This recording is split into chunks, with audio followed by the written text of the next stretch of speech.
Gbajúmọ̀ àgbà òṣèré ni tí ìgbàgbọ́ wà pé òun ni àgbà òṣèré tó dàgbà jù ní gbogbo Nàìjíríà àti ilẹ̀ adúláwọ̀.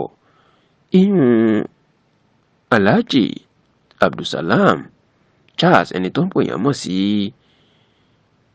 Bàbá Àgbákò, ó mà ti sọ̀rọ̀ lórí àwọn tó ń ràn lọ́wọ́, àwọn tí kò jẹ́ kójú tì í, tí wọ́n nawọ́ ràn lọ́wọ́ sí i, tó sì jẹ́ pé ẹnìkan tó pè yàn kò mọ̀, ó ní bàbá náà mà dárúkọ báyìí.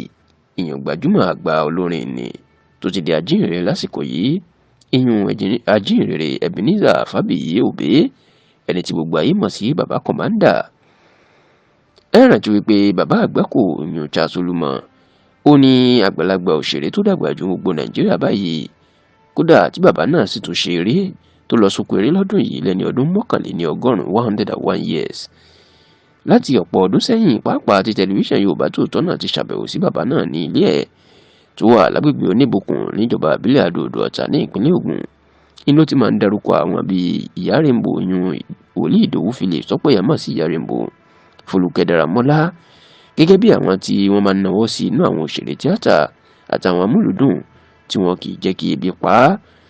Ṣùgbọ́n nínú ọ̀sẹ̀ tó kọjá tí gbajúmọ̀ òṣèrékùnrin ni tó ń ṣàánú fáwọn àgbà òṣèré tíátà táyé ti ń gbàgbé lásìkò yìí, ìyún Kúnlé Afọ́d, tó ṣàbẹ̀wò sí Bàbá Àgbákò. Inú bàbá náà mà tún dárúkọ ẹnìkan tá pè yàn kò tiẹ̀ mọ̀, tí wọ́n sì ń kan sára sí bàbá náà. Ǹjẹ́ ta ni Àgbákò dárúkọ gẹ́gẹ́ bí ẹni tó tún fún un lówó tó ràn lọ́wọ́?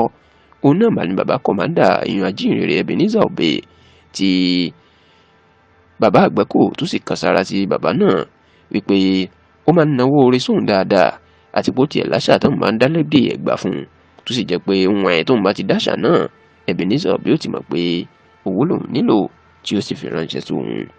Ọ̀pọ̀ èèyàn ló ń kan sára sí Ebenezer Òbé, tí wọ́n sì ń dúpẹ́ lọ́wọ́ bàbá náà wípé irú oore ńlá tí ó ń ṣe bẹ́ẹ̀ tí àwọn èèyàn ò tiẹ̀ mọ̀ rárá, yàtọ̀ sí àwọn míì tó ń ṣe oore tó jẹ́ pé gbogbo ayé ló mọ̀.